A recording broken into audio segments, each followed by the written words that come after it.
there was a moment, I studied at the American University from Jordan. I went to the American University of Beirut where I studied architecture. Then I came to Michigan to study urban planning.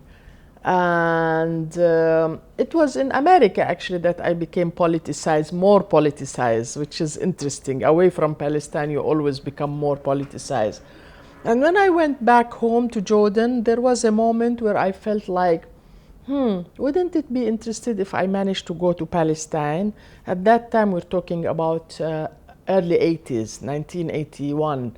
And my mother looked at me and she said, you must be crazy. Who wants to go and live under occupation? Anyway, you don't even have a family. We don't have a family. So where are you going? And then I said, I just want to go and work at Birzeit University. And I really wanted to be there. And I remember very well, there was a time where I was interrogated often by the Israelis in the 80s, not only me, but many people who worked at Birzeit. And there was this Captain Yossi, who was specialized in professors of Birzeit University.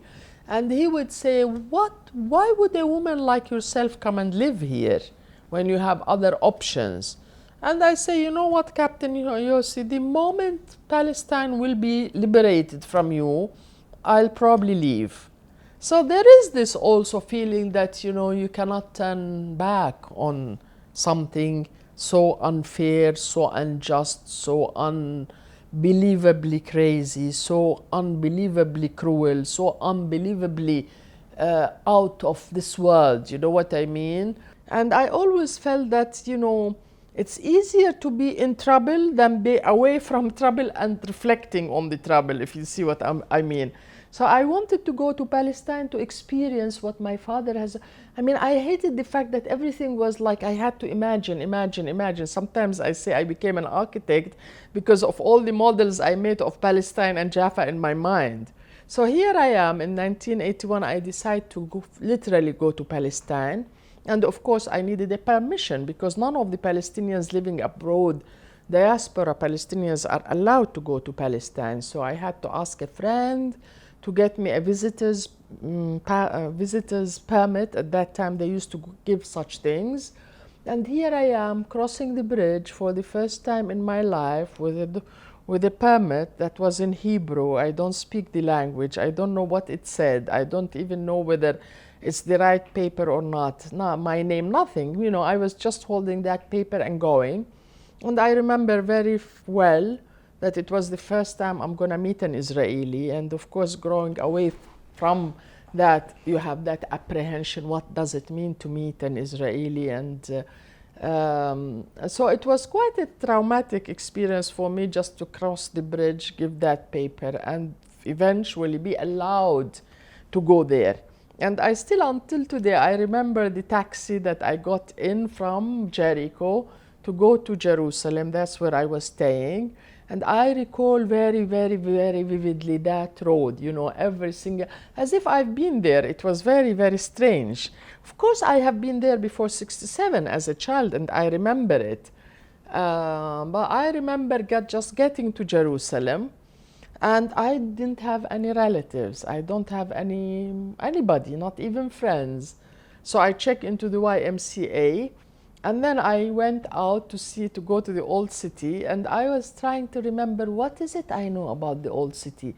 And the only thing I could remember actually was the Zalatimo sweet shop, I remember my dad when we were kids, every full moon of the month, whenever it's full moon, he used to take my mom and us children and go to the Dead Sea. On the Dead Sea, there was a hotel called the Lido. And we would spend the night there.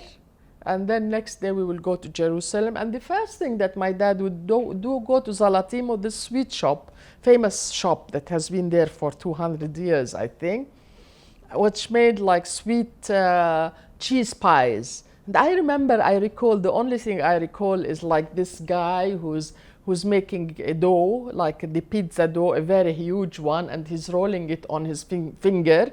And the image was very strong for me. And then, he would flip it, put it in the oven, and comes out, put the cheese. And that was Jerusalem for me. It wasn't, like the Dome of the Rock or the Aqsa Mosque or the Holy Sepulchre, really none of that. For me, it was going to Zalatimo. After Zalatimo in the afternoon, I remember we would stay in the National Hotel. It remained to be a landmark in Jerusalem, in East Jerusalem. And then in the evenings, my father would take us to a place in Ramallah called Hotel Ode, Hotel Ode. And that one had like a live orchestra where, young people and people danced, couples danced. And it was it's a beautiful garden actually, and was very romantic kind of atmosphere. Because we came from Jaffa actually, we didn't have relatives. I didn't have an aunt or an uncle. The only thing I remember, again, as a child, something called the Mandelbaum Gate. I don't know how many of you are aware of it, but when Israel occupied part of Palestine that became Israel, of course, many Palestinians, 90% of the Palestinians were kicked out of their home, and 10% stayed. 10% stayed, which we know now as the Arabs in Israel, or 1948 Arabs and what have you. And my father had relatives actually in Jaffa who did not leave. And I remember one of them was a blind man. And every year the Israelis will give permits during the Eid al-Kbir, the big feast, the Muslim feast, or Christmas for the Christians, in which relatives from both sides, from people who stayed in Palestine and people who became refugees, they meet in Mandelbaum Gate, which is in Jerusalem actually. It's no man's land. And I recall that, my mom the day before, she would buy presents and she would buy things and prepare. And next day we will go to Jerusalem. We wake up early because they have an appointment. We have to be at 9.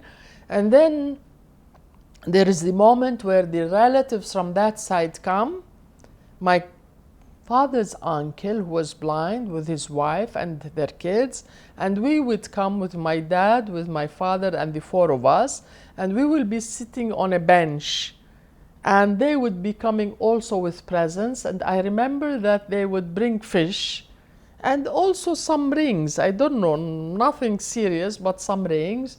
And they would always ask for Turkish coffee cups. They never had, somehow with the Israelis, because the Israelis don't, you appreciate that as a tag, but the little cups of Turkish coffee, they didn't have them in Israel.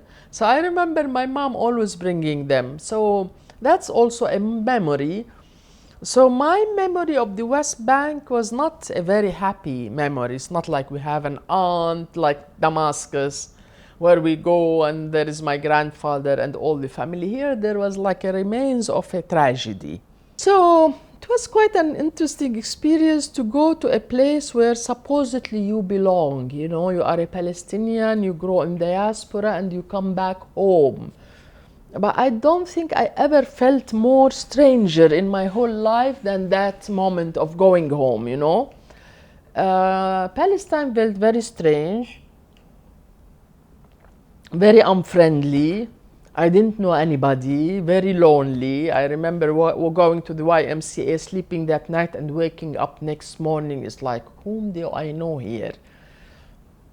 So this moment I remember very, very vividly, because you're supposed to feel at home, but far from it. So anyway, eventually I went to Birzeit University, where I was supposed to teach. Made friends slowly, but it did take some time. And growing up in that neighborhood that I told you, the Mango Street, which was a small scale, very friendly people from, like, you go to Palestine, and I remember the people were cautious because my accent was different, cautious because they didn't know who I am, cautious. So it was quite a bit of time for me to find my way, find my friends, fall in love, find the right person. So, it took some time before it became real home for me.